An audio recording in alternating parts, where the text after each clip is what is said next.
গল্পের নাম সুগন্ধা। লিখেছেন প্রভা আফরিন। আমার বিয়েটা ছিল অ্যারেঞ্জ ম্যারেজ। বিয়ের আগে ভদ্রলোকের সঙ্গে আমার কোনোরকম সখ্যতা গড়ে ওঠেনি। সম্পূর্ণ অজ্ঞাত একটি মানুষকে আমি কবুল বলে নিজ জীবনের অংশ করে নিয়েছিলাম। জীবনের বদলটাও হয়তো সেখান থেকেই। আমি সাদামাটা মধ্যবিত্ত পরিবারের অনুগত একটি মেয়ে। ভালো রান্না জানি, আবৃত্তি জানি, পড়াশোনায় ফার্স্ট সেকেন্ড হতে না পারলেও প্রথম সারিতেই থাকতাম। ভালো মেয়ের যত বৈশিষ্ট্য থাকা দরকার সবই কমবেশি ছিল। ভালো মেয়ের বৈশিষ্ট্য ধরে রাখতেই কিনা আমার কখনো প্রেম হয়ে ওঠেনি। মনের মাঝে নিষিদ্ধ অনুভূতির অনুপ্রবেশ ভালো লাগা অবধিই সীমাবদ্ধ ছিল। আর ছিল ভালোবাসার অপেক্ষা। একটি হালাল ভালোবাসায় মোরা স্বপ্ন মনের মাঝে বুনতে শুরু করেছিলাম। ভালোবাসা বোঝার পর থেকেই। আমার মাধ্যমিক পাশ ব্যবসায়ী বাবা ও অক্ষর জ্ঞানহীন সরল মায়ের ৩ কন্যার বড় জন আমি। যথারীতি মেয়ে যৌবনে পদার্পণ করতেই তাকে পাত্রস্থ করার চিন্তা শুরু হল। ঠিক তখনই আমি অবগত হলাম, এই সমাজে একজন ভালো মেয়ের চেয়েও সুন্দরীদের কদর বেশি। প্রথমবার পাত্রপক্ষের সামনে বসার আনকের অনুভূতিতে যখন আমি ভীত সন্ত্রস্ত, তখন একটা পুরুষকণ্ঠ সহাস্যে বলেছিল, পানি খাবেন? আমি জোরতায় কণ্ঠ হতে শব্দ বের করতে হিমশিম খাচ্ছিলাম। তিনি তখন পানির গ্লাস এগিয়ে দিয়েছিলেন। ভরসার চোখে বলেছিলেন, আপনি সহজ হন, আমরা শুধু পরিচিত হব। লোকটির স্বতঃস্ফূর্ততা আমায় মুগ্ধ করেছিল। মনে হয়েছিল কতদিনের চেনা। জানলাম উনার নাম অভ্র। স্বভাবে মিশুক প্রকৃতির একজন মানুষ। অভ্র যাওয়ার সময় আমার হাতে একটা চকলেট ধরিয়ে দিয়ে বলেছিলেন, আমাদের পরিচয় সবে শুরু। অভ্রের মিষ্টি হাসির আশকারায় আমি কেন জানি লজ্জায় লাল হয়ে যাচ্ছিলাম।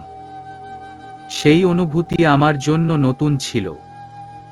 ছিল প্রস্ফুটিত পুষ্পের ন্যায় কোমল ও স্নিগ্ধ। কিন্তু সেই ফুল অকালেই ঝরে গেল 2 দিন বাদে অভ্রদের বাড়ি থেকে আসা ফোনে। তারা জানালেন আমাকে নয়, তাদের পছন্দ হয়েছে আমার ছোট বোন ঋতুকে। অভ্রদের আসার দিনই খেয়াল করেছিলাম, অভ্রের মায়ের আমার চেয়েও আমার ছোট বোনের প্রতি আগ্রহ বেশি। আমার ইন্টার পড়ুয়া বোন ঋতু আমার থেকে 2 বছরের ছোট। গায়ের রং শুভ্র রজনীগন্ধার ন্যায় উজ্জ্বল। কৈশোরের কোমলতায় তার মুখশ্রীতে অপার্থিব মুগ্ধতা। অন্যদিকে আমাকে গায়ের রং চাপা। ভালো মেয়ে সুলভ গুণগুলো সেই চাপা রঙের দেয়াল ভেদ করে প্রকাশিত হতে পারছিল না যেন। সেই চাপা রঙে তীব্র অপমানের প্রতিফলন হয়েছিল কিনা জানি না। কিন্তু বাবা আত্মীয় পরিজনদের সঙ্গে আলাপ আলোচনা করে ঋতুকেই অভ্রের সঙ্গে বিয়ে দিতে রাজি হল। কারণ ছেলের বনেদি ঘর, বিরাট অর্থসম্পদের মালিক, বাবা মায়ের একমাত্র সন্তান। এমন বাড়িতে মেয়ে বিয়ে দেওয়ার সুযোগ হাতছাড়া করা নির্ঘাত মূর্খামি। আমার বাবা মূর্খামি করেননি। মা আমার সহজ সরল আগেই বলেছি। আমার মনের অবস্থা টের পেয়েই ক্ষীণ প্রতিবাদ করতে চেয়েছিলেন। বড় মেয়েকে দেখতে এসে মেজ মেয়েকে পছন্দ করল। এমন মানসিকতার মানুষের সঙ্গে সম্পর্ক তৈরি করা কি ঠিক হবে? আমাদের বেলির মনের অবস্থাটা একবার ভেবে দেখবে না? বাবার রক্তনেত্রের সামনে মায়ের কথাগুলো কুয়াশার মতো ধোঁয়াটে হতে হতে মিলিয়ে গেল। অতঃপর যেই অতিথিরা আমাকে দেখতে এসেছিল তারাই কয়েকদিন পর আবার ঘটা করে আমার বোনকে দেখতে এলো। ঋতু স্বভাবে ভীষণ জেদি। প্রথম সে বিয়ে করবে না বলে প্রতিবাদ করল। কিন্তু একগুঁয়ে বাবার সামনে সেও টিকতে পারল না। বাড়িতে থাকতে আমি সবচেয়ে বেশি স্বাচ্ছন্দ্য অনুভব করতাম। সেদিনের পর বাড়ির দেয়ালগুলোও যেন আমার অলক্ষ্যে উপহাস করা শুরু করল। বাড়িতে থাকতে দমবন্ধ লাগে। হাঁসফাঁস করে বুকের আচ্ছাদনে নিবিষ্ট হৃদয়টা। অভ্রের মুখোমুখি হতে ইচ্ছে হয় একবার। সরাসরি জানতে ইচ্ছে হয়, এভাবেই পরিচিত হতে চেয়েছিলেন আপনি? পরক্ষণেই নিজেকে বোঝাই, বিয়ে তো সারা জীবনের ব্যাপার। সকলের অধিকার আছে পছন্দের মানুষটিকে নিয়ে সারা জীবন কাটানোর। অভ্রের জন্য হয়তো ঋতুই সঠিক। অভ্র আমার সঙ্গে কথা বলার চেষ্টা করেছিলেন অবশ্য, কিন্তু ততদিনে উনার নামের আংটিটা ঋতুর আঙুলে উঠে গেছে। কাটা ঘায়ে আরেকটু নুনের ছিটে দিতে চাইনি বলেই উপেক্ষা করে গেলাম। অভ্রের দেওয়া চকলেটটা আমি না খেয়ে রেখে দিয়েছিলাম কেন জানি। ঋতুর সঙ্গে বিয়ের কথা এগোলে চকলেটটা ওকেই দিয়ে দিলাম। ঋতুর বিয়েটা অবশ্য সঙ্গে সঙ্গেই হলো না। এমনিতেই বড় বোনের গায়ের রং চাপা। তাকে রেখে যদি মেজোটার বিয়ে হয়ে যায় তাহলে মন্দ কথা উঠবে। কাকে নিয়ে মন্দ কথা উঠবে ঠিক ঠাহর করতে পারলাম না। তবে বুঝতে পারছিলাম আমার চেনাজানা সুখে আচ্ছাদিত জীবনটা ক্রমেই বদলে যাচ্ছিল। সেই সঙ্গে দীর্ঘতর হচ্ছে অপেক্ষা, ভালোবাসার অপেক্ষা। আমরা তিন বোন একই ঘরে ঘুমাতাম। বিয়ে ঠিক হওয়ার পর ঋতুর মাঝে ধীরে ধীরে পরিবর্তন লক্ষ্য করলাম। মাঝরাত অবধি ফিসফিস করে কথা বলে, কাঁথার ভেতর আলো জ্বলে। তমসাচ্ছন্ন রুমটায় হুটহাট নৈশব্দ চুরমার করে ছড়িয়ে পড়ে ওর চাপা হাসির সুর। আমি অপর পাশে ঘাপটি মেরে পড়ে থাকি। নিজেই নিজেকে প্রশ্ন করি, আমি কি ঋতুকে হিংসা করছি? ছি ছি, এতটাও ছোট মানসিকতা আমায় না পেয়ে বসুক। এদিকে আমার বিয়ে নিয়ে পরিবারের চিন্তার অন্ত রইল না। পাত্রপক্ষ সেই গায়ের রঙেই ইতস্তত করে। কেউ বা অর্থসম্পদ দাবি করে। যৌতুক দিয়ে বিয়ে আমি করব না। বাবার সামনে মুখ ফুটে এটুকু প্রতিবাদ করেছিলাম। এভাবেই বছর খানিক পেরিয়ে গেলে অভ্রদের বাড়ি থেকে তারা দিতে লাগল। ঋতুটাও কেমন মুখ গোমরা করে থাকে, নতুন পণ্যের বিজ্ঞাপন দেখিয়ে বলে, আপা এই ক্রিমটা মাখলে 7 দিনে গায়ের রং ফর্সা হয়। থাইল্যান্ডের প্রোডাক্ট, রিভিউ আছে ভালো ভালো। কাকের গায়ে ময়ূরের পালক লাগিয়ে মানুষকে বোকা বানাবো বলছিস? আজকাল সবাই এসব মাখে। ও বাড়ির তিশাকে দেখনি? কি মেয়ে কি হয়ে গেছে রাতারাতি। ছেলেরা লাইন ধরে থাকে ওর পেছনে। আমার ওসবের প্রয়োজন নেই। ঋতু রাগ করল। ওর গাঢ় প্রণয়ের আবেশে নিমজ্জিত দুটি চোখ পূর্ণতার অপেক্ষায়। আমি পথের বাধা। আমি অভিমানে টইটম্বুর হয়ে রইলাম। বাবা মা বোন সকলে নিজেদের স্বার্থটাই দেখে চলেছেন। আমাকে কেউ কেন বোঝে না। তীব্র অভিমান জেকে বসে মনে। সেই অভিমান ভুলতে বইয়ের সঙ্গে বেশিরভাগ সময় কাটাই। সাহিত্যিকরা অবশ্য শ্যামলা মেয়েদের ঠকায়নি। তারা শ্যামলা গাত্রের মেয়েদের বাহারি নামে ভূষিত করেন। লেখেন তাদের অপরূপ প্রেমের আখ্যান কিংবা ঘুরে দাঁড়ানোর গল্প। ধীরে ধীরে বাস্তব জগৎ থেকে বইয়ের কল্পনার জগতই আমার কাছে প্রিয় হয়ে উঠতে শুরু করে। মাসখানেক বাদে আবারও একটা সম্বন্ধ এলো। তবে এবার ঘটা করে পাত্রী দেখা হলো না। মুরুব্বি গোছের কয়েকজন মানুষ এসে আমায় দেখে গেলেন একদিন। দুদিন বাদেই জানতে পারলাম ছেলেপক্ষ বিয়ের তারিখ দিতে আসবে।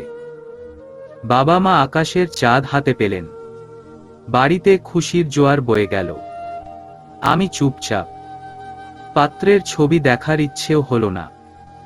শুধু জানলাম ভদ্রলোকের নাম আসিফ, পেশায় ব্যাংকার। অসুস্থ মাকে দেখাশোনা করতেই অত তাড়াহুড়োর বিয়ে। কোনো দাবি দাওয়া নেই তাদের। শুনে বিশেষ কিছুই বললাম না। বাবাও আমার মতামত নিয়ে মাথা ঘামালেন না। পরের শুক্রবারই বিয়ের দিন ঠিক হলো। মাঝে একদিন ভদ্রলোক আমায় ফোন করলেন। স্পিকারে ভেসে আসা গুরুগম্ভীর স্বরে কি যেন একটা ছিল, আমি এলোমেলো হয়েছিলাম। তিনি জানতে চাইলেন, আপনি দেনমোহরে কি চান? বই। আর শুধুই বই। তিনি মেনে নিলেন। আমার পছন্দের বইয়ের লিস্ট চাইলেন। খুঁতখুঁতে মনটাকে দমাতে না পেরে আমি ফট করে জিজ্ঞেস করে বসলাম, আপনি আমাকে দেখেছেন? দেখেছি। আমাকে পছন্দ হয়েছে আপনার। ওপাশ থেকে স্মিত হাসির আওয়াজ এসেছিল নাকি নিঃশ্বাসের আওয়াজ বুঝে উঠতে পারিনি। তিনি পাল্টা জিজ্ঞেস করলেন, আপনি আমাকে দেখেছেন? উহু। যার সঙ্গে গোটা একটা জীবন কাটাবেন তাকে দেখে নেবেন না? যৌক্তিক প্রশ্ন। আমি উত্তর দিতে অপারগ। তীব্র অভিমানে বুকের ভেতরটা ছেয়ে আছে। শুধু মনে হচ্ছে একটা বিয়ে হলেই সবার নিস্তার। আমার নিস্তার হবে তো? উভয় দিকের উসখুস্তার কারণে আমাদের কথা খুব একটা এগোয়নি। শুক্রবারে খুবই ছিমছাম আয়োজনে ঘরোয়া পরিবেশেই বিয়েটা হয়ে গেল। আসিফেরই নাকি ইচ্ছে ছিল বিয়েটা ছোট করে হবে। চাচিরা ফিসফিসিয়ে বলতে লাগলেন পাত্রের কোনো দোষ বা ত্রুটি আছে কিনা, না হলে এমন চুপচাপ বিয়ে সারা কেন। আমি নীরব প্রস্তর খণ্ডের মতো সবই শুনলাম। কবুল বলার পর পাশাপাশি বসানো হলে প্রথম দেখলাম উনাকে। বুকের ভেতর হুট করেই একরাশ দমকা হাওয়া বয়ে গেল। মনের মাঝেও কি দিল শঙ্কা, আমার সুদীর্ঘ ভালোবাসার অপেক্ষা কি শেষ হবে এবার? চৈত্র মাসের গা ঝালানো রোদের পর একটি ঝুমঝুম বাদল দিন। পরিবেশটা আর্দ্রতার শীতল মমতায় মোহাচ্ছন্ন। বৃষ্টির ছাটে উড়ে আসা বাতাসে প্রশান্তি খেলে গেল চারিদিকে। যেন বহু প্রতীক্ষার পর বুভুক্ষু বন ভূমি ধুলোমাখা প্রান্তর ও প্রান্তরের প্রাণীরা সজীবতা ফিরে পেল। নিজেকেও আমার সেই চাতক প্রান্তর মনে হল। ধুলোর পাহাড় উড়িয়ে এক পশলা বৃষ্টি আমার অস্তিত্বে নতুন ঢেউ তুলে গেল। মা বলেছিলেন আমার জন্ম হয়েছিল এক তুমুল ঝড়ের রাতে। প্রসব বেদনার্ত মাকে হসপিটালে নিতে গিয়ে সে কি ছোটাছুটি! বজ্রপাত, এলোমেলো বাতাসের ঝাপটা ও ভারী বর্ষণের তোড়ে রাস্তায় কোনো গাড়ি পাওয়া যাচ্ছিল না। বাবা সেই ঝড়ের মাঝে নিজেই ভ্যান চালিয়ে মাকে সদরে নিয়ে গিয়েছিলেন। অন্ধকার কিংবা প্রকৃতির রোষাগ্নি মূর্তি উনাদের একটুও ভীত করেনি, বরং ভীত ছিলেন নতুন প্রাণের সুস্থভাবে আগমনের জন্য। শুনেছি আমাকে প্রথম কোলে নিয়ে বাবার কেঁদে ফেলার গল্প। সময়ের সাথে ক্রমশ রাগী হয়ে ওঠা বাবা অবশ্য সেই কথা শুনতে এখন বিব্রত বোধ করেন। আমাকে বিদায় দেওয়ার বেলায় সকলের কান্নার মাঝে বাবাকে সেই একই রকম বিব্রত মুখে দাঁড়িয়ে থাকতে দেখেছিলাম। অভিমান নিয়েও ভেজা চোখে তাকিয়েছিলাম তিনি আসবেন, বিদায়বেলা একবার হলেও আমার মাথায় হাত রাখবেন। কে জানে হয়তো চোখে চোখ মেলাতে না পেরেই আসেননি। সকলের ওপর এক আকাশ অভিমান নিয়েই শ্বশুরবাড়ি এসেছিলাম আমি। প্রথম রাতে আসিফ আমার কাছে ছোট একটা আবদার করে বলেছিলেন, মা বিছানায় পড়ার পর থেকেই এই সংসারে বিষণ্ণতার গন্ধ ঘুরে বেড়ায়। আগলে রাখার জন্য একজন মমতাময়ীর প্রয়োজন ছিল। আমার মা আপনার ছবি দেখেই বলেছিলেন আপনার দুচোখে মমতা আছে, আপনি কি পারবেন সেই মমতার সুবাসে বিষণ্ণতার গন্ধ দূর করতে? মমতার সুবাস কথাটা একটু ভারী মনে হয়েছিল আমার। পরে বুঝলাম মায়ের গায়ের গন্ধকে তো মমতার সুবাসই বলে। পারবো কিনা না বুঝেও আমি সম্মোহিতের মতো সায় দিয়ে বলেছিলাম, সংসার তো সন্তানেরই মতো, আর সন্তানকে মমতা দেওয়া অনিবার্য। আমি সর্বাত্মক চেষ্টা করে যাব। জড়তার ফলে একটা বাক্য বিড়বিড় করেছিলাম, যদি আপনি পাশে থাকেন। অ্যারেঞ্জ ম্যারেজ ও একে অপরের সম্বন্ধে বিশেষ না জানার দরুন এবং উনার স্বভাবসুলভ গাম্ভীর্য দেখে প্রথম প্রথম উনাকে আমি অকারণেই ভয় পেতাম। ফলে সম্পর্কটা সহজ হয়েও যেন হচ্ছিল না। অস্বস্তিতে জড়িয়েছিলাম। ভালোবাসার ভ্রমর উকি দিয়েও ঠাঁই নেওয়ার জায়গা পাচ্ছিল না দুজনের মাঝে।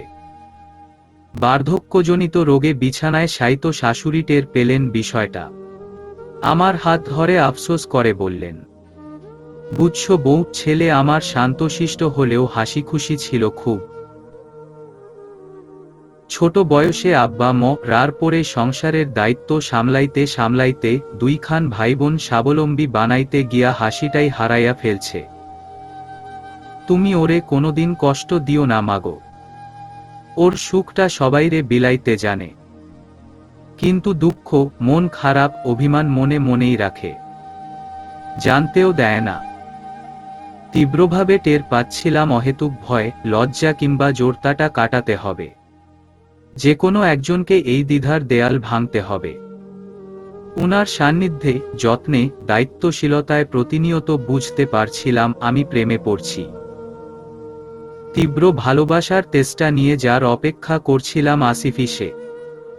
তবুও হীনন্যতায় ভোগা মনে একটা খচখচানি হতো, উনার তীব্র ভালোবাসার মানুষটা আমি হতে পারব তো?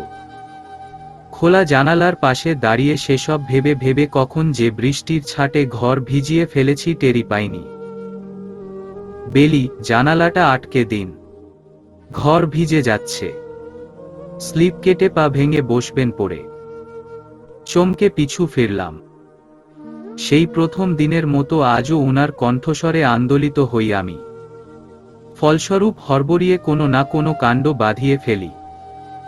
বলাবাহুল্য এই মুহূর্তেও ভদ্রলোকের কথা সত্যি করে দিয়ে সঙ্গে সঙ্গে পা পিছলে গেল। আসিফ ঢাল হয়ে আগলে নেন আমায়। বুকের ভেতর হতে পিছলে পড়া স্বস্তির নিঃশ্বাসে পাওয়া যায় যত্নের আবেশ। আসিফের দৃষ্টি স্থির, যে দৃষ্টির কবলে পড়লে লজ্জায় হিম হয় হৃদজমিন। আমি চোখ নামিয়ে নেই, আর উনি কণ্ঠে ক্ষীণ অসন্তোষ ঢেলে প্রতিবারই বলেন, আপনি ভীষণ উদাসী। কথার বিপরীতে আমি প্রতিবারই ক্ষীণ হাসি ফিরিয়ে দেই। উদাসী হয়ে যদি একটু সান্নিধ্য মেলে ক্ষতি কি? আসিফকে আমি ভদ্রলোক বলে সম্বোধন করি। বিয়ের দিন কয়েকের মাঝেই বুঝতে পারলাম একটু বেশি ভদ্রগোছের মানুষ তিনি। বাড়িতেও পরিপাটি হয়ে থাকেন, যে কোনো মেজাজেই নম্র স্বরে কথা বলেন। হাঁটা চলা, খাওয়া দাওয়া সবই শব্দহীন প্রক্রিয়ায় সারেন। পারলে বোধহয় কথাও নিঃশব্দে উচ্চারণ করতেন। কথা না বললে কিংবা দেখা না দিলে বোঝার উপায় নেই বাড়িতে আরেকজন মানুষ থাকেন। ভদ্রলোকের চেহারার প্রতিটি লোমকূপে যেন রাজ্যের গাম্ভীর্য ঠাসা। ভারিক্কি ভাব অঙ্গভঙ্গিতে। আমার চেয়ে গুণে গুণে 8 বছরের বড়। তামাটে ত্বক হলেও বলিষ্ঠ গর্ণের আকর্ষণে লোক সমাজের রূপের পাল্লায় উতরে যান অনায়াসে। কাছাকাছি হয়েও কেন জানি আমার গায়ের রংটা উতরে উঠল না। আসিফের কোনো কোনো আত্মীয় পরিজনকে শাশুড়ি আম্মার কাছে ফিসফিস করে বলতে শুনেছি, আসিফের জন্য একটা সাফ রঙের বউ আনতে পারলা না? ভবিষ্যৎ নাতি নাতনির গায়ের রংটা একটু সাফ হইতো। কথাগুলো আমাকে অনিরাপত্তায় ভোগায়। রূপের হীনন্যতায় ঢুলু ঢুলু মনটা নিজেকে ভালোবাসতে ভুলে গিয়ে ভালো বউ হতে উঠে পড়ে লাগে। কাজ দিয়ে, যত্ন দিয়ে অন্যের ভালোবাসা আদায় করে নিতে উদ্গ্রীব হয়। মধ্যবিত্ত শ্বশুর বাড়িতে স্বামী, অসুস্থ শাশুড়ি, কলেজ পড়ুয়া দেবর, ননদ নিয়ে সংসার আমার। সংসারের দায়িত্ব আসিফ একা সামলায়। বিলাসিতা না থাকলেও অভাব নেই। একমাত্র ননদ জেসমিন আপার বিয়ে হয়ে গেছে অনেক আগেই। কিন্তু নতুন বউটা মায়ের সেবা করে নাকি অবহেলা তার তদারকি করতে মাসের বেশ কয়েকদিন বাবার বাড়িতে এসে থাকেন। সম্পর্কে ছোট হলেও জেসমিন আপা আমার বড়। আমি উনাকে সমীহ করে চলি, যথাসাধ্য চেষ্টা করি আপ্যায়নে। তবুও জেসমিন আপা কেমন মুখ কুঁচকে থাকেন। ভদ্রলোকের একটা দিক আমায় ভীষণ মুগ্ধ করে। প্রতিদিন বিকেলে অফিস থেকে ফিরেই আগে নিজ হাতে চা বানাবেন, এরপর মায়ের ঘরে গিয়ে গল্প করবেন। সেই সময়টায় উনাকে ভীষণ স্নিগ্ধ দেখায়। আড্ডায় আমাকেও সামিল করা হয়। উনার হাতের চায়ের লোভে, গোগ্রাসে কথা গেলার লোভে আমি রোজ সন্ধ্যার অপেক্ষা করি। কোনো বই পড়ে ভালো বা মন্দ লাগলে উনার সঙ্গে সেই বিষয়টা নিয়ে আলাপ করি।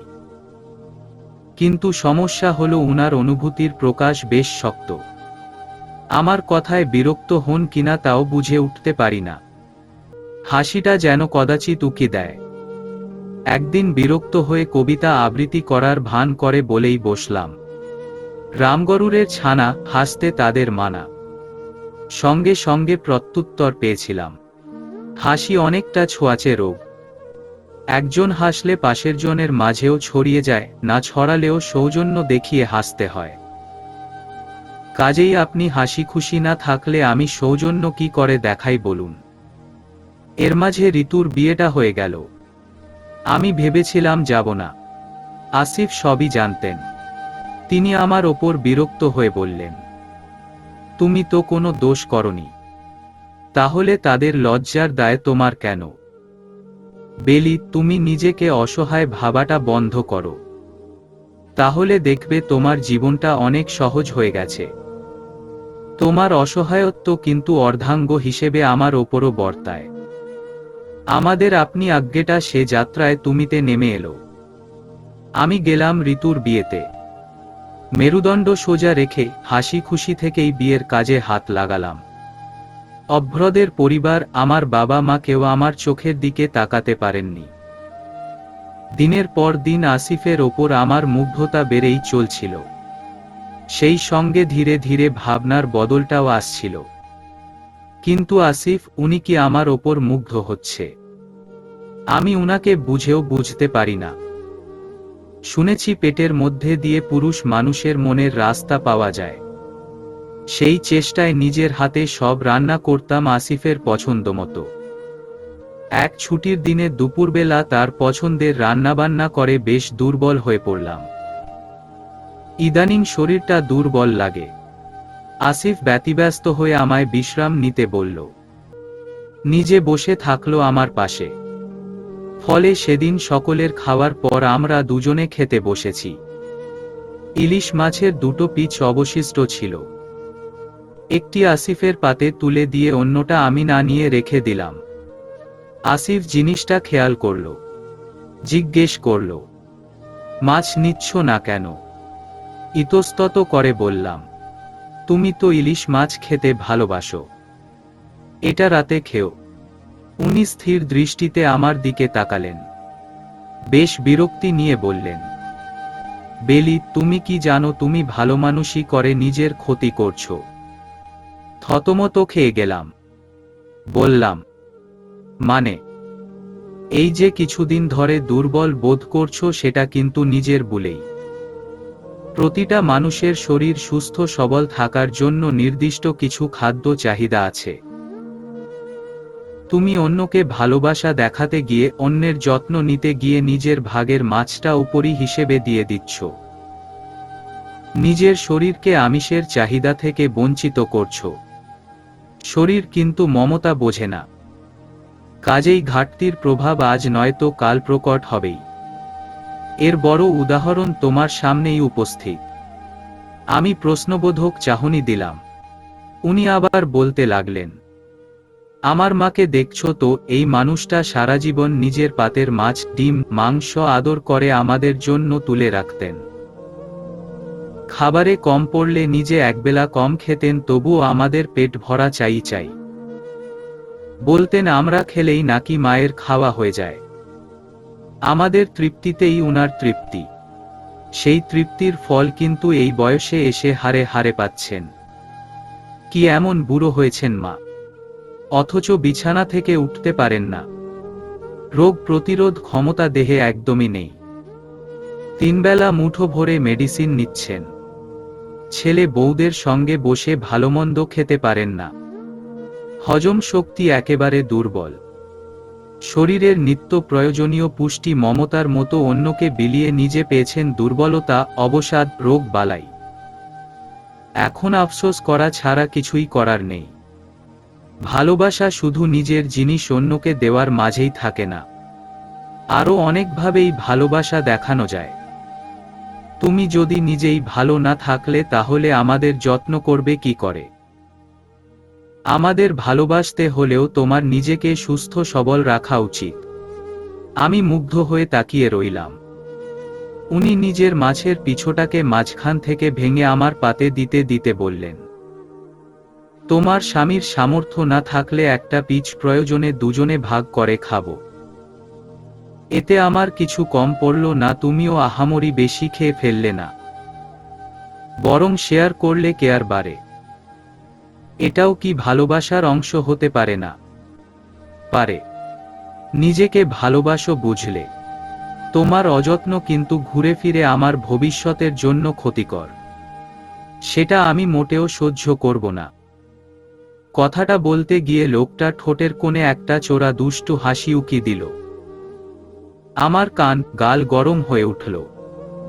প্রত্যুত্তরে কিছুই বলতে পারলাম না, কিন্তু কথাগুলো আমায় নতুন করে ভাবালো। আসিফের দিন দিন ব্যস্ততা বেড়ে চলেছে।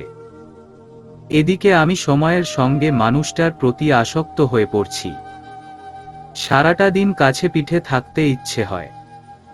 অফিসে গেলে কাজের মাঝে একটা ফোন কল পেতে মরিয়া হয়ে থাকি দিনভর। আজ উনি একবারও ফোন করল না। নিজেকে বোঝালাম ভীষণ ব্যস্ত মানুষ। এরপরও অবাধ্য অভিমান ভিড় করে চোখের কোটরে। বিকেলে উনি বাড়ি ফিরতেই মুখ গোমরা করে রাখলাম। জিজ্ঞেস করল, মুড অফ? আমার আবৃত্তি করার গুণটা এক্ষেত্রে মোক্ষম অস্ত্র। উদাসী হয়ে সুর দিয়ে বললাম, আষাঢ়ি মেঘ একলা ভীষণ, বর্ষণ বুঝি নামে চোখের ধারে। তবে আজ বৃষ্টি বিলাস হোক তোমার ওই চোখের কিনারে। সর্বদা ভেবে এসেছি আমি ভীষণ ধীরস্থির স্বভাবের একজন মেয়ে। এ নিয়ে কিঞ্চিত গর্বও ছিল। বিয়ের পর সেই গর্ব আমার চূর্ণ হয়ে গেল। নিজেকে প্রতিনিয়ত আবিষ্কার করতে লাগলাম অধৈর্য এবং অস্থির রূপে। আমার এহেন দুরবস্থার জন্য দায়ী আসিফ। ভদ্রলোকের মাঝে কি এমন চৌম্বকীয় আকর্ষণ আছে যা আমি এড়াতে পারি না, আবার নির্লজ্জের মতো জড়াতেও পারি না। শুধু ভেতরে ভেতরে দগ্ধ হই, গুমরে উঠি। সত্যি যে কতটা ভয়ঙ্কর তা হারে হাসরে টের পাচ্ছিলাম। আসিফ আমায় এড়িয়ে যায় বিষয়টা তেমন নয়। মাঝে মাঝে টের পাই ওই দুটি শীতল চোখ আমায় খুঁজে অস্থির হয়, সান্নিধ্য পেতে মরিয়া হয়।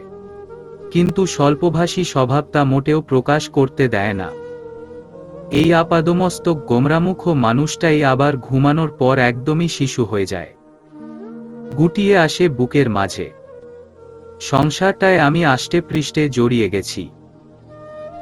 গেছি প্রতিটি আসবাব ও মানুষের সঙ্গে।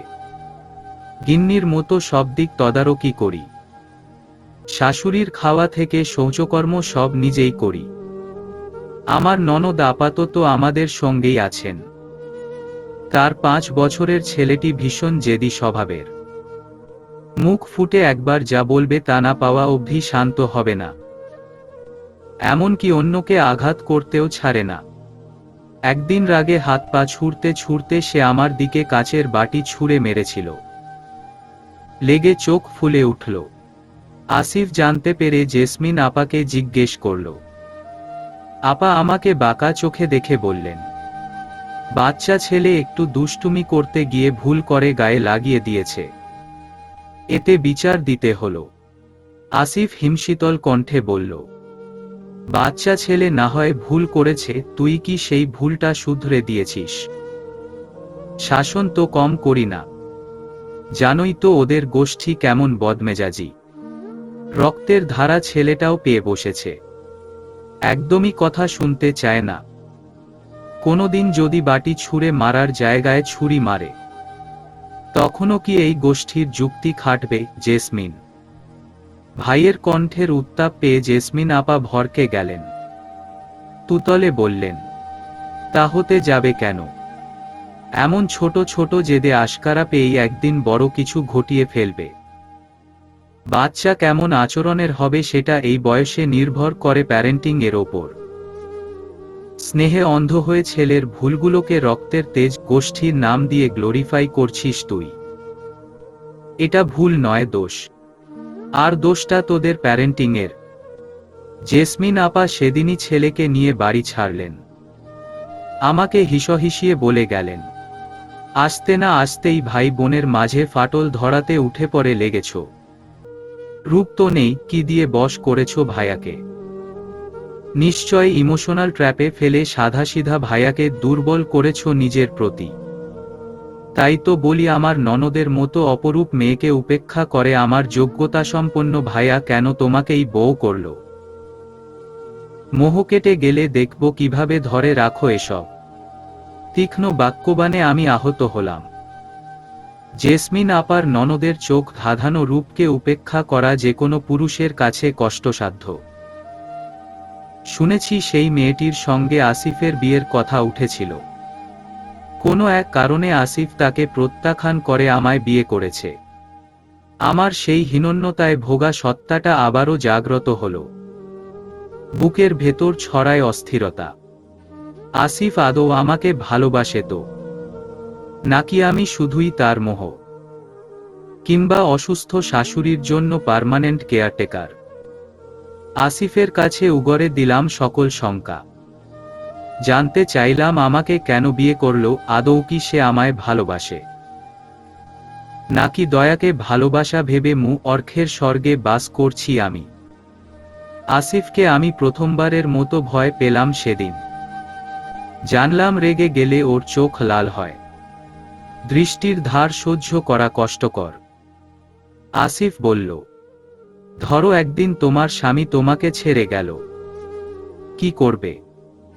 মনে যা এলো ভাবনা চিন্তা ছাড়াই তড়িৎ উত্তর দিলাম, মরে যাব। আসিফ দূরত্ব মেটাল, ঘনিষ্ঠ হয়ে দাঁড়িয়ে শক্ত হাতে চেপে ধরল আমার চোয়াল। আক্রোশে উচ্চারণ করল, অবলা নারী। ভালোবাসা ভালো, তবে অন্ধ ভালোবাসা ভয়ঙ্কর। স্বামী ছেড়ে চলে যাবে আর তুমি সেই মানুষটার জন্য প্রাণ দিয়ে দেবে। নিজের প্রতি সামান্যতম ভালোবাসা, আত্মমর্যাদা নেই। প্রাণটা এতটাই ঠুকনো। আমি বিভ্রান্তি নিয়ে তাকাই। ভাবনার অধঃপতনে নত হয় নেত্র। আসিফ আবার বলল, বেলি, নিজেকে ভালোবাসতে শেখো। অন্যের ভালোবাসা তুমি তখনই অনুভব করতে পারবে যখন নিজেই নিজেকে ভালোবাসতে পারবে। হীনন্যতায় ভুগে অন্যের মন রাখার চেষ্টা করে তুমি কোনোদিন সুখী হতে পারবে না। আমি দূরে না গেলেও তোমার এই মানসিকতা তোমায় ধীরে ধীরে মেরে ফেলবে। তুমি আজ আমায় পুরোপুরি হতাশ করলে। একরাশ হতাশা নিয়ে ও চলে গেল। এরপরের সময়গুলো আমার জন্য দুর্বিষহই ছিল। ভাবনার দরজায় সজোরে আঘাত লেগেছিল কিনা। সারা জীবন ভালো মেয়ে হয়ে থাকার চেষ্টায়, অন্যকে খুশি রাখার চেষ্টায় আমি কখন যে নিজেকে ভালোবাসতে ভুলে গেছি খেয়ালই করিনি। আমার পরিবার নির্ভরশীল মনোভাব এবং নিজেকে দুর্বল ভাবাই হয়তো এর জন্য সবচেয়ে বেশি দায়ী ছিল। নিজের প্রকৃত সত্তাকে আবিষ্কার করলাম অসহায় রূপে, যে কিনা আমারই ভালোবাসার অভাবে জীর্ণতায় ভুগছে বছরের পর বছর। এরপরের দুটো দিন আসিফ কথা বলল না আমার সাথে, দূরে দূরে থাকল। তার অনুপস্থিতি 48 ঘন্টার প্রতিটা মুহূর্ত আমায় স্মরণ করিয়ে দিচ্ছিল মানুষটা মুখ ফুটে না বলে আমায় কতটা ভালোবাসা বিলিয়েছে, কতটা যত্ন নিয়েছে। আর আমি কিনা সেই ভালোবাসায় সন্দেহ প্রকাশ করেছি। যে আমায় আলো দেখালো তাকেই আমি দুঃখ দিলাম। মরমে মরে যাচ্ছিলাম প্রতিটা মুহূর্ত। দূরত্বের ভার বইতে না পেরে ছুটে গেলাম ওর কাছে। কান্নাকাটি করে ভিজিয়ে দিলাম বুক। পাষাণ নরম হলো। আমায় আগলে নিয়ে জানালো সেই সুখকর শব্দ যা আমার সকল দ্বিধা, জড়তা, হীনমন্যতা এক নিমেষে দূর করে দিল। জানো বেলি, আমার জীবনে দেখা সবচেয়ে সুন্দর মানুষটা আমার মা। গাত্রবর্ণ হিসেবে তিনি শ্যামলা হলেও আমার কাছে ভুবনমোহিনী। মাকে সব সময় বলতাম আমার এমন কাউকে চাই যার মাঝে আমার মায়ের ছায়া থাকবে। মায়ের মতো মমতা তার দুচোখে ভাসবে। মেয়েরা যেমন স্বামীর মাঝে বাবার ছায়া খোঁজে ঠিক তেমন। তোমাকে দেখে আমি চমকেছিলাম। ওই দুটি চোখের নমনীয়তা, শ্যামলা ত্বকে লতানো কোমলতা আমাকে থমকে দিয়েছিল। দ্বিতীয়বার ভাবিনি। মাকে বলেছিলাম এই মেয়েটি বোধহয় সে যার জন্য আমার মায়াকাতর সংসারটা অপেক্ষা করছে। ওকে আমার চাই চাই। এরপর আর কোনো জোরতা ছিল না দুটি প্রাণের মাঝে। আমি এক পা এগোলে বিনিময়ে ও দু পা এগিয়েছে। সে রাতে আমার সর্বাঙ্গে যেন ভোরের পবিত্র শিশির ছুঁয়ে গেছিল। নিজেকে ভালোবেসে ওর প্রতি ভালোবাসা দ্বিগুণ হয়েছিল। মাসখানেক বাদে হুট করেই ঋতু আমার শ্বশুর বাড়িতে এসে হাজির। আমাকে জড়িয়ে ধরে বিস্তর কান্নাকাটি জুড়ে দিয়েছে। জানতে পারলাম শ্বশুর বাড়িতে অশান্তি হচ্ছে। শাশুড়ি হাজারটা আদেশ নিষেধের মধ্যে রাখছে। এদিক থেকে ওদিক হলেই বাঁকা চোখে তাকাচ্ছেন। এদিকে খোলা আকাশের মুক্ত বিহঙ্গটা সংসারের জটিলতায় পড়ে হাঁসফাঁস করছে। ঋতু বাবার বাড়িতে ভীষণ যত্ন ও স্বাধীনতায় বড় হয়েছে। জল গড়িয়ে পর্যন্ত খায়নি। কৈশোরের রঙিন ও নির্ভার মনকে বাস্তবতার রূঢ়তা স্পর্শ করেনি কখনো। সেই নির্ভার মনটা বিয়ের পর সংসারের দায়িত্ব, কর্তব্য ও বাস্তবতার মাঝে পড়ে দিশেহারা অনুভব করছে। একসময়ের প্রণয় প্রগাঢ়তায় উজ্জ্বল মুখখানা কেমন ফিকে দেখায়। অভ্র তাকে বুঝতে চায় না, শাসন করে। যে ঋতুও দেখা যায় পাল্টা উত্তর দিয়ে দেয়, যথারীতি লেগে যায় তর্ক। গতকাল সেই তর্ক চরমে পৌঁছালে ঋতুরা করে বাবার বাড়িতে গিয়েছিল। মাও ওর দোষ ধরে জামাইয়ের পক্ষ টেনে শ্বশুর বাড়ি ফিরতে বললেন। রাগে, দুঃখে, অসহায়তায় মেয়েটা ঘুরে ফিরে আমার কাছে এসেছে। সেই সূত্রে আজ প্রথমবারের মতো অভ্রের ফোন এলো আমার কাছে। হ্যালো, বেলি বলছেন। জি, আপনি নিশ্চয়ই অভ্র। অপর পাশের মৌনতায় অস্বস্তির বিস্তার হতেই নিশ্চিত হলাম অভ্রই ফোন করেছেন। কথা বলতে আমারও ইতস্তত লাগছিল। সঙ্গে সঙ্গে আসিফের বলা কথাটা মনে পড়ল। আমি কোনো ভুল করিনি, কাজেই অন্যের সংকোচের দায় আমার নয়। গলা ঝেড়ে বললাম, আপনি চিন্তা করবেন না অভ্র ভাই, ঋতু আমার কাছেই আছে। অভ্র একটু সময় চুপ থেকে অভিযোগের সুরে বলতে লাগলেন, আপনার বোনটাকে একটু বোঝান। বাচ্চাদের মতো জেদ ধরে থাকে সবকিছুতে। সংসারের সব দায় দায়িত্ব বলে বলে করাতে হয়। সামান্যতম ম্যাচুরিটি নেই, রেসপন্সিবিলিটি নেই। বিয়ের আগে তো জানতেন আপনি একজন কিশোরীকে বিয়ে করছেন। একটা বছর তার সঙ্গে প্রণয়ের সম্পর্কও রেখেছেন। তখন যেহেতু বাচ্চা ভেবে আশকারা দিয়েছেন, তাহলে এখন কেন মুরুব্বিদের মতো ম্যাচুরিটি খুঁজছেন? অভ্র বোধহয় এতটা শক্ত আচরণ আশা করেননি। আমার মা আবার জামাই অন্তঃপ্রাণ। দোষ জামাই করলেও দায়টা মেয়েকে মুখ বুজে মেনে নিয়ে স্বামীকে মান্য করে চলতে হবে। মা নিজেও সর্বদা বাবার সামনে নিচু হয়ে থেকেছেন। তাই ঋতুর সদ্য গড়ে ওঠা সংসারের জটিলতায় মা একই ফর্মুলা খাটাতে চেয়ে নিজের মেয়েকেই মানিয়ে নিতে জোর দিচ্ছিলেন, যার পরোক্ষ আশকারা পাচ্ছিল ওর শ্বশুরবাড়ির লোকেরা। অভ্র বললেন, সময়ের সঙ্গে তো মানুষের ম্যাচুরিটি গ্রো করে, সিচুয়েশন বুঝে আচরণ করতে হয়। ঋতুর মাঝে সেসবের বালাই নেই। সময়ের সঙ্গে ম্যাচুরিটি আসবে, কিন্তু প্রশ্নটা হলো আপনি কি ওকে সময়টা দিচ্ছেন, উপযোগী পরিবেশ বা ভরসা দিচ্ছেন? বিয়ের আগে প্রেমের আলাপ করতে যেভাবে সময় দিয়েছেন, বিয়ের পরে সংসারী আলাপে কি একই সময় ব্যয় করেছেন? বলতে বলতে হঠাৎ রেগে গেলাম আমি। মনে জমে থাকা ক্ষোভের কীটগুলো যেন শেকল ভেঙে বেরিয়ে আসতে চাইছে। জানতাম অভ্র উত্তর দিতে ব্যর্থ। আজকে নিজেকে নিবারিত করলাম না। বললাম, আপনারা রেডিমেড জামা পরে, রেডিমেড খাবার খেয়ে এতটাই অভ্যস্ত হয়ে গেছেন যে এখন রেডিমেড বউয়ের মাঝেও নিজেদের চাহিদামতো সব গুণ উপস্থিত চান।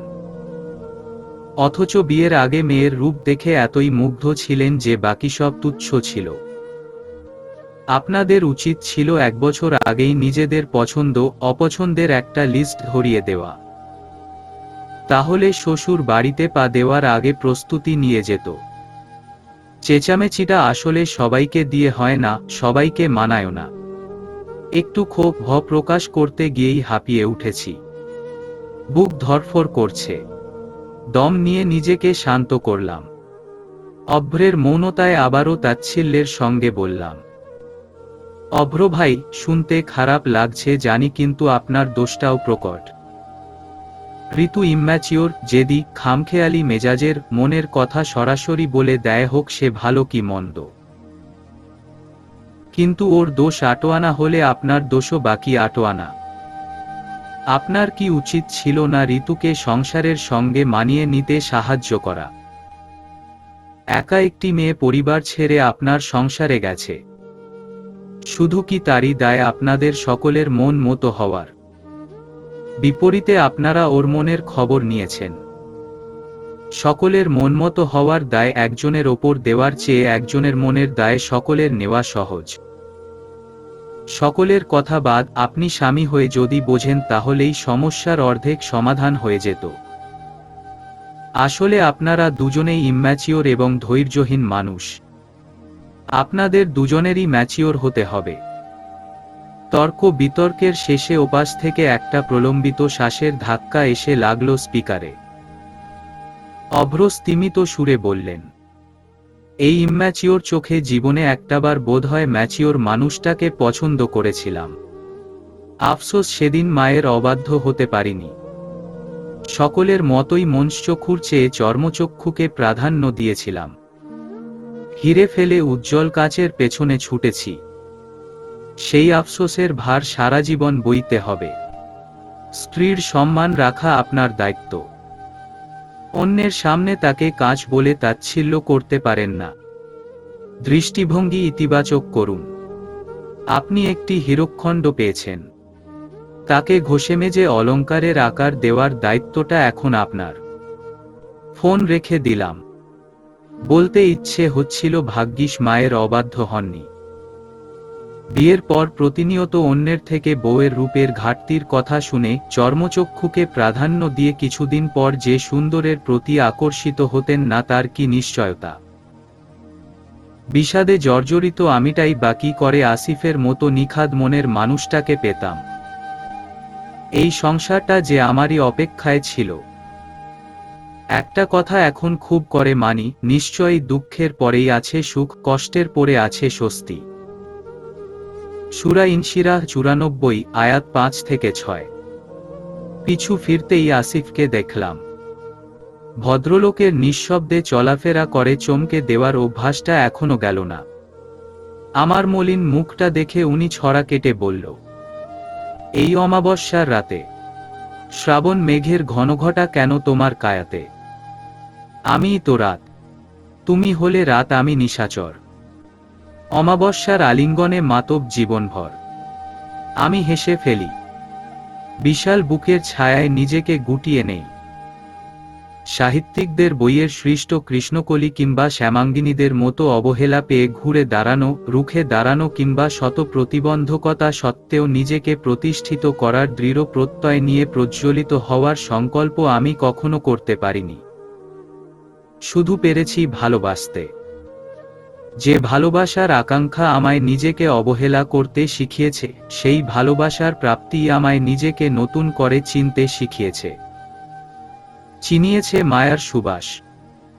আসিফ আমার জীবনের দূতি হয়ে এসেছিল, আর আমি তার মায়াকাতর জীবনের সঙ্গী হয়ে। একে অপরের কমতি পুষিয়ে দেওয়ার চেষ্টা করে পরিপূরক হতে চেয়েছি।